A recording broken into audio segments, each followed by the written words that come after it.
আমরা দলিল দিয়া সুন্নি না, বিনা দলিলে সুন্নি, ঠিক কিনা বলে?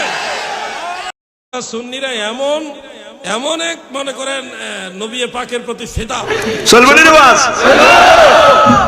অ্যাকশন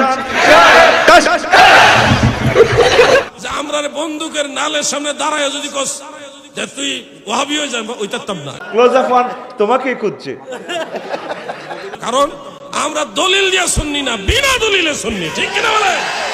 আসস্কা এটাই তো চলে, ঠিক কিনা?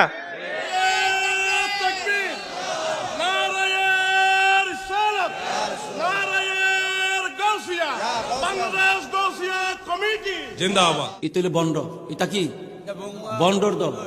আমাদের দলিল যা আছে এগুলো নুরুন আলা নূর। কোন সময় যদি দলিল নাও জানি তাও নবীজিকে ভালোবাসতে গিয়ে আর দলিল খোঁজার প্রয়োজন মনে করি। এই সমস্ত সিটেরই আল্লাহ লগার কতদিন করবি ক? নবী ভালোবাসবো, আবার দলিল লাগে নাকি? কারণ কোরআন হাদিস বাদ দিয়ে কিতাব আরোগ্য সমাজ শুরু হয়ে গেছে, অসুবিধা কি? কিতাবের নাম